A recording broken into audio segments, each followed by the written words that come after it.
오늘 주신 말씀은 고린도전서 13장 13절입니다. 잘 아시는 거죠? 우리 함께 한 목소리로 함께 낭독할까요? 시작. 그런즉 믿음, 소망, 사랑 이 세 가지는 항상 있을 것인데 그 중에 제일은 사랑이라. 아멘. 우리의 인생의 삶을 어느 각도에서 보느냐에 따라서 달라질 수가 있습니다. 어떤 이는 좋은 가정에서 태어났고 또 뛰어난 외모도 갖고 있고 그리고 놀라운 지식도 갖고 있는데 미안하지만 또 쓰레기같이 사는 사람도 더러 있습니다. 그런가 하면 어려운 환경 속에서 자랐고 가진 것도 별로 없지만 아름답고 고귀한 삶을 사는 사람도 있습니다. 어떤 사람은 인생에서 자기가 주인인 줄 알고 자기 중심으로 살면서 괴로워하고 고민을 하기도 합니다. 반면에 어떤 사람은 천지를 창조하시고 우리를 창조하신 하나님을 받아들이고 그분께 인생을 의지합니다. 가끔 말씀드리지만 여러분의 사는 집은 언젠가 누군가가 지어주셔서 집이 생겼고 그곳에서 여러분은 누리며 살고 계시지 않습니까? 그러나 우리는 그 집을 지어준 사람의 얼굴도 모르고 이름도 알지 못합니다. 그러니까 분명한 사실은 지어주신 분이 계시다는 것입니다. 그래서 우리가 누리고 살고 있죠. 그러면 우리가 사는 이 자연세계, 산도 있고 나무도 있고 꽃도 있고 강도 있고 바다도 있지 않습니까? 이 모든 자연을 인간들은 마음껏 누리고 살고 있습니다. 집을 지어준 자가 있다면 자연 세계를 지어주신 분도 분명히 계시지 않겠습니까? 집이 우연히 생긴 것이 아니듯이 자연 세계도 우연히 생긴 것이 아닙니다. 누군가가 만들어 주셨습니다. 그래서 성경을 열어보면 제일 첫 마디가 태초에 하나님이 천지를 창조하시니라 라고 기록되어 있습니다. 이런 하나님의 존재를 내가 인정하든지 인정 안 하든지 그것은 여러분의 자유고 여러분의 선택입니다. 그렇지만 그 결과는 엄청난 것입니다. 그래서 우리는 천지를 창조하시고 우리를 만들어주신 하나님을 받아들이고 그분께 인생을 의지하고 살고 있습니다. 그런데도 왜 많은 사람들이 하나님을 믿지 않고 하나님께 가는 길과 진리와 생명 대신 예수님을 믿지 않을까요? 지금까지 저는 예수님이 나쁘다거나 예수님이 싫다고 말한 사람을 본 적이 없습니다. 그러면 그들이 왜 교회를 안 가는가요? 믿는 사람들이 꼴 보기 싫어서, 교회가 하는 일이 마음에 들지 않아서, 보니까 교회 다니는 사람들 보니까 위선적인 것 같아. 그래서 이런 이유로 많은 사람들이 하나님을 모르겠고 예수님한테 접근하기가 어렵다는 것이죠. 그런 편견이나 장애물은 다 제거하고 진짜 하나님을 만나고 예수님을 만나면 얼마나 다행스럽고 좋을까 생각해 봅니다. 하나님은 우리 눈에 보이지 않습니다. 우리 손에 잡히지도 않습니다. 그분의 음성이 좀처럼 우리 귀에 들려오지도 않습니다. 그러나 하나님은 우리의 마음으로 느낄 수 있는 분이십니다. 저는 하나님을 느끼고 예수를 믿은 후에 환경에도 불구하고 저에게는 행복이 찾아왔습니다. 우리가 좋아하는 단어 중에서 가장 좋아하는 단어가 행복이 아닐까라고 생각해 봅니다. 오늘은 이 행복 이야기를 하게 됐습니다. 행복한 결혼, 행복한 가정, 행복한 삶, 나이가 들면서 행복한 노후 생활을 모두가 원하고 있습니다. 당신은 왜 결혼하려고 하느냐라고 어떤 남성에게 물었더니 그 남자가 이야기하기를 사랑하는 그녀를 평생 동안 행복하게 해주기 위해서 자기는 결혼하고 싶다라고 말을 했습니다. 참 1등 신랑감 아니겠습니까? 사실은 또 살아봐야 알죠. 그렇지 않겠습니까? 우리가 모든 것이 다 갖춰져서 결혼하면 행복할 것이라고 생각합니다. 그러나 하나하나 갖추어 가면서 사는 것이 더 행복합니다. 즉, 갖추어진 행복보다 갖추어 가는 행복이 더 아름답습니다. 귀합니다. 행복은 자기 성격이기도 합니다. 좋은 환경이 아닌데도 그냥 마냥 행복한 사람이 있어요. 어떤 면에서는 행복한 성격을 지닌 사람들도 많이 있습니다. 인생을 여러분들의 경험으로 볼 때 어떤 것이라고 생각하십니까? 아마 나이에 따라서 다 느끼는 것이, 경험한 것이 다를지 모르겠어요. 어떤 분은 아직 젊었는데도 남 못지않게 산전수전을 다 겪은 사람도 있어요. 인생을 어떻게 표현하면 좋겠습니까? 옛날에 일본의 막부 시대의 장군이었던 도쿠가와 이에야스는 인생을 이렇게 설명하더라고요. 인생이란 무거운 짐을 지고 먼 길을 걸어가는 것이다. 이렇게 정의를 했어요. 문제를 항상 갖고 고비고비를 넘어간다는 것이죠. 한편 이렇게도 표현해 보고 싶습니다. 인생은 광야의 먼 길을 걸어가다가 목마름이 생기고 갈증이 느끼면서 지친 몸을 이끌고 방황하며 가는데 드디어 저 멀리 물이 보입니다. 힘을 내어서 달려가 보니까 그것은 물이 아니고 신기루였습니다. 실망해서 쓰러져 한참을 쉬다가 다시 걷기 시작합니다. 배도 고프고 이제 곧 날도 어두워질 것 같습니다. 걱정이 됩니다. 그래도 계속 가봅니다. 한참을 갔더니 저 멀리 푸른 숲이 보이지 않습니까? 보이는 게 아니겠어요. 말로만 듣고 왔던 오아시스가 저기 있구나 하고 다리에 힘이 들어가기 시작합니다. 달려가 보니까 숲은 숲인데 열매도 찾아볼 수 없는 가시덤불 뿐이었습니다. 이 사람이 오고 가고 하는 길에 어쩌다가 벌집을 만나면서 벌집 속에는 꿀을 핥으면서 이젠 살았구나 할 적도 몇 번 있었습니다. 그러나 그는 광야에서 유리하는 나그네 삶에 불과했습니다. 이렇게 인생을 또 설명할 수도 있겠죠. 이 사람에게 당신이 바라는 행복은 무엇이냐 이렇게 물으면 아마 구원이라고 말할 것입니다. 구원이란 무엇입니까? 죽어가는 사람에게는 살아나는 것이 구원입니다. 병든 사람에게는 구원은 무엇입니까? 암에 걸렸는데 어느 날 아침에 일어나 보니까 암이 깨끗이 사라져버린 것입니다.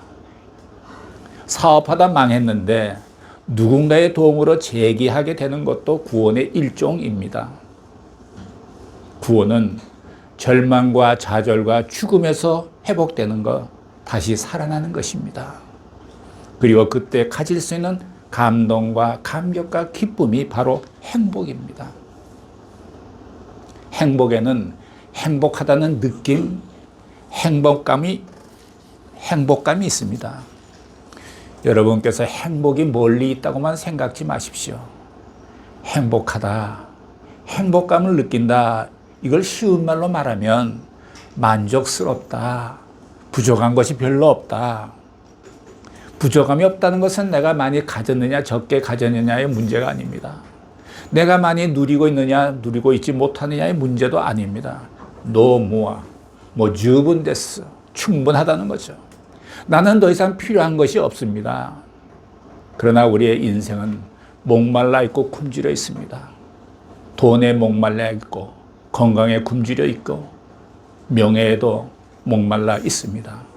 반면에 인생이 만족스러운 사람은 더 이상 원하는 게 없습니다. 난 괜찮습니다. 난 이 정도면 충분합니다. 비록 내가 월세를 내고 살지만 나는 행복합니다. 나는 아직 자녀가 없지만 나는 행복합니다. 행복은 무엇을 가졌느냐 못 가졌느냐 소유의 문제가 아닙니다. 어떤 사람은 아무것도 가진 것이 없고 몸에 장애가 있는데도 감사하고 만족한 삶을 삽니다. 반면에 많이 가졌음에도 불구하고 항상 부족하다고 투덜대는 사람도 있습니다. 과연 무엇이 행복이고 어떻게 사는 것이 행복입니까? 무엇을 소유한 것이 복입니까?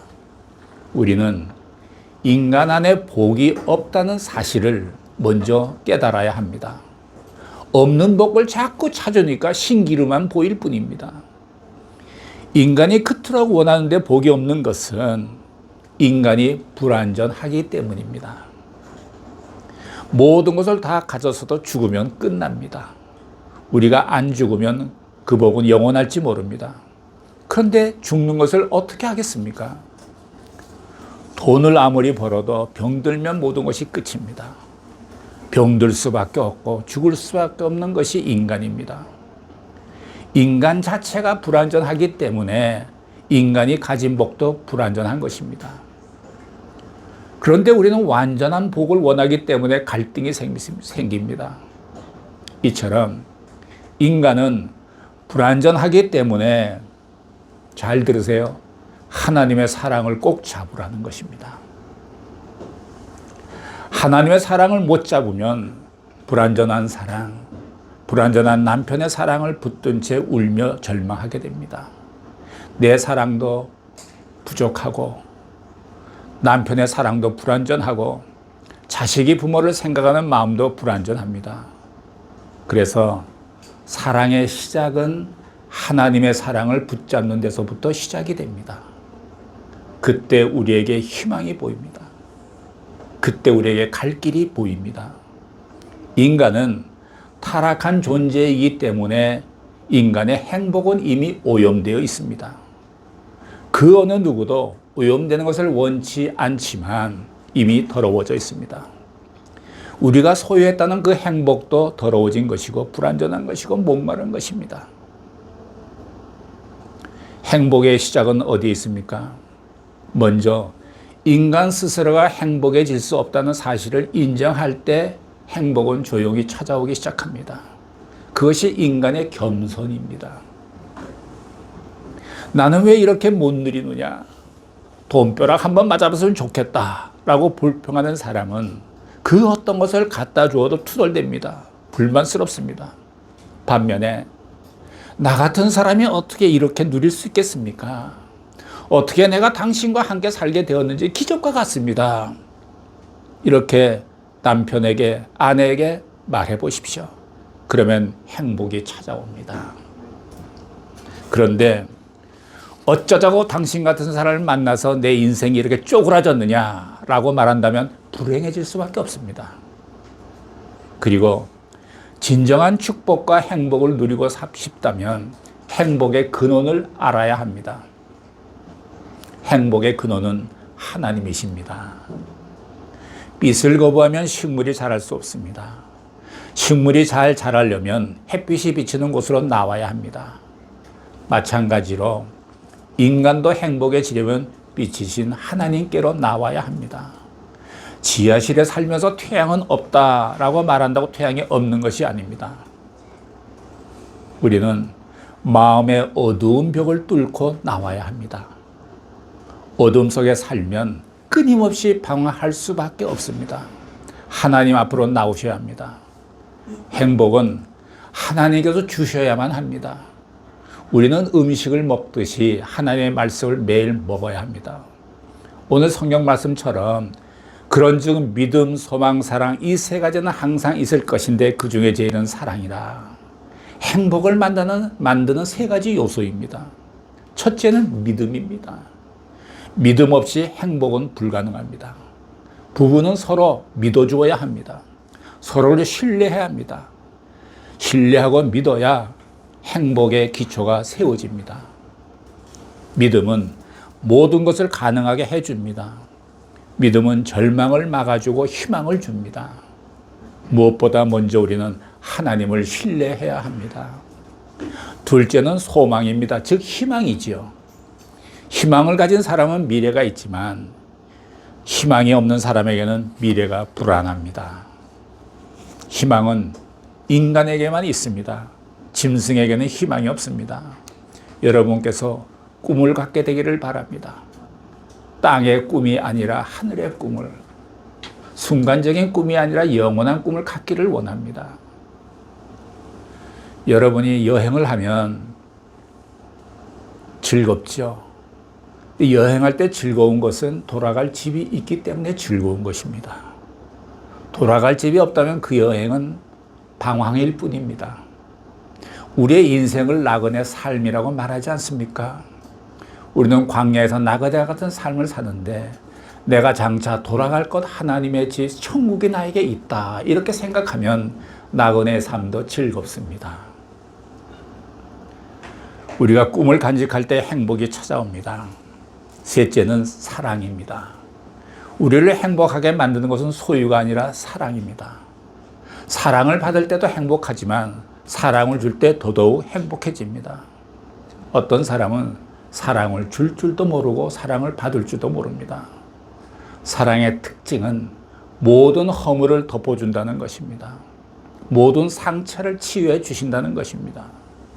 모든 것을 포용하는 것입니다. 그러므로 사랑을 가진 사람을 불행하게 만들 수는 결코 없습니다. 여러분 모두가 사랑의 체질이 되기를 바랍니다. 단 한 곳, 또 한 곳의 성경 말씀을 소개해 드린다면 데살로니가전서 5장 16절 18절 말씀이 있습니다. 함께 읽어보실까요? 시작. 항상 기뻐하라, 쉬지 말고 기도하라, 범사에 감사하라. 이는 그리스도 예수 안에서 너희를 향하신 하나님의 뜻이니라. 이 구절에서도 세 가지를 말하고 있습니다. 기뻐하라, 기도하라, 감사하라 입니다. 기뻐하면 불행은 자연스럽게 우리 곁을 떠납니다. 사실 기쁨이라는 것은 인간의 감정이기 때문에 내가 기뻐하고 싶다고 해서 기뻐해집니까? 그렇지 않잖아요. 그런데 이게 감정인데 감정을 결정해주는 통로가 있어요. 어려운 상황과 환경에도 불구하고 내가 의지적으로 감사는 할 수 있어요. 의지적으로 감사를 반복해서 하다 보면 점차 참 감사가 되고 그리고 마음의 안정이 되고 그리고 기쁨이 찾아옵니다. 기쁜 것은 감사의 통로를 통해서 우리에게 찾아오더라고요. 불평하고 있는 한 기쁨은 멀리 도망갈 것입니다. 기뻐하게 될 때 행복이 찾아오기 시작합니다. 두 번째는 기도하라입니다. 기도는 하나님과의 대화를 나누는 것입니다. 만약에 들어주시는 분이 없다면 그 기도는 자기 독백에 불과할 것입니다. 기도는 누구나 할 수 있습니다. 성경에 보면 650가지의 기도가 있습니다. 상당수가 애통해하는 기도입니다. 하나님께서는 내 기도에 따라오시는 경우도 있습니다. 소돔과 고모라가 멸망에 앞서서 하나님께 아브라함이 호소를 합니다. 하나님, 그것에 의인이 함께 있는데 의인과 함께 망하게 하는 것은 온당치 않지 않느냐, 이렇게 감히 하나님께 말씀을 드립니다. 의인이 있으면 내가 용서하리라. 아브라함이 거기에 의인 50명이 있어도 멸망시키겠습니까? 아니하겠다. 50명 자신이 없어서 40명, 30명, 10명까지 내려갔습니다. 이렇게 수정제를 했는데 하나님께서는 모두 좋다라고 말씀해 주셨습니다. 더 이상 아브라함은 호소할 수가 없었습니다. 만약에 아브라함이 의인 한 사람만 있을지라도 라고 말씀을 드렸다면 하나님께서는 거기까지 올 것을 기대했을지도 모릅니다. 많은 경우 우리들의 기도에 좋다라고 응답해 주시는 하나님이십니다. 하나님께 큰 기도 제목, 즉 핵 문제라든가 자연재해 문제라든가 세계 경제 문제 등 이런 것보다는 내게 일어나는 사소한 일들을 기도드리는 것, 그것을 하나님은 더 좋아하십니다. 간절히 기도하면 하나님이 들어주십니다. 이것을 믿어야 합니다. 세 번째는 범사에 감사하라는 것입니다. 짐승은 감사하는 거 없습니다. 인간만이 감사할 줄 압니다. 누가복음 17장에 보면 문둥병자 10명이 예수님께 나와서 치유를 받았습니다. 예수님께서 그들에게 제사장에 가서 몸을 보여라 그랬습니다. 그들이 제사장에 가는 길에 아마 다 치유가 된 것 같아요. 근데 한 사람만 예수님께 와서 감사를 했습니다. 예수님께서 그렇게 말씀하셨죠. 나머지 9은 어디 있느냐. 10명 중에 한 사람만 감사한 거예요. 감사는 느끼는 것이 중요한 것이 아니라 표현하는 것이 중요합니다. 표현하셔야 합니다. 우리는 큰 은혜를 받고 사는데 왜 감사가 없을까요? 계속해서 우리는 문제 속에 있기 때문입니다. 또는 뻔뻔하기 때문입니다. 문제 속에 푹 빠져 사는 사람은 감사할 여유가 없습니다. 감사의 감정도 없이 사는 사람이 많습니다. 오히려 하나님께 섭섭합니다 라고 원망하는 감정이 깔려있지는 않습니까? 돌아와서 감사를 표현한 한 명의 나병 환자는 구원도 받게 되었습니다. 감사는 천국 가는 여행 연습입니다. 기억하십시오. 농부가 봄에 씨앗을 뿌립니다. 때에 맞추어 뿌려야 합니다. 그때를 놓치면 농사는 망치게 됩니다. 감사도 해야 할 때를 놓치지 않고 그때 감사해야 합니다. 세월이 지난 다음에 감사할 수 없습니다. 그때 해야 됩니다. 감사하는 생활하는 사람은 얼굴에 감동이 있습니다. 주변 사람들의 마음을 편안하게 해줍니다. 마지막으로 우리에게 믿음을 주시고 꿈과 사랑을 주시고 우리의 삶을 감사로 채워주시는 한 분이 계십니다. 바로 예수 그리스도이십니다. 예수 그리스도는 행복의 시작이면서 행복의 완성이십니다. 우리 안에 행복이 없다는 사실을 인정해야 합니다. 행복은 예수 그리스도이십니다. 저는 어릴 때부터 교회를 다녔지만 건성건성 교회를 다녔지만 42살에 진정으로 예수님을 알게 됐고 그분을 영접하고 믿게 되었습니다. 그때 저에게 행복이 시작이 되었습니다. 그전에는 하나님이 나를 사랑하신다고, 하나님이 당신을 사랑하신다고, 하나님이 여러분을 사랑하신다고 이런 말씀을 많이 들었는데 그 사랑을 도무지 모르겠던 거예요. 하나님의 사랑은 마치 숨겨져 있는 것 같아요. 그런데 어느 날 마음의 감성이 둔한 저에게 하나님의 사랑이 제 눈에 들켜졌어요. 그때 경험이 사랑이란 것은 깨달아 알아지는 것이 아니라 들켜지는 것이로구나 라고 제가 느꼈어요. 사랑은 들켜지는 거예요. 그 후 사랑에 대해서 털끝만큼도 몰랐던 제가 사랑에 눈을 뜨게 됐어요. 그 후 하나님의 사랑에 빠져 사는 사람이 됐어요. 이 사랑을 누가 말릴 수도 없고 멈추게 할 수도 없어요. 사랑치 않고는 견딜 수 없는 존재가 된 것이죠. 하나님을 향한 연민의 정이 마음속 깊은 곳에서 끊임없이 용서존침을 금할 수가 없게 된 거예요. 바로 이것을 누구도 나에게서 뺏어갈 수가 없어요. 뺏어갈 수 없는 행복이 된 거예요. 사랑에 빠지면 행복해집니다. 행복 자체를 추구하지 마십시오. 예수 그리스도를 바라보십시오. 주님의 사랑이 여러분의 눈에 들켜지기를 바라요. 여러분의 인생이 예수 그리스도와 함께 행복해지기를 축원합니다. 기도하시겠습니다. 사랑하시는 하나님 아버지, 우리는 행복하기를 원합니다. 또 남을 행복하게 해주기를 원합니다. 그래서 예수님을 믿고 예수님과 친하게 되기를 원합니다. 예수님 때문에 나도 행복하고 나를 만나는 모든 사람들도 행복할 수 있게 해주시옵소서. 예수님의 이름으로 기도드렸습니다. 아멘.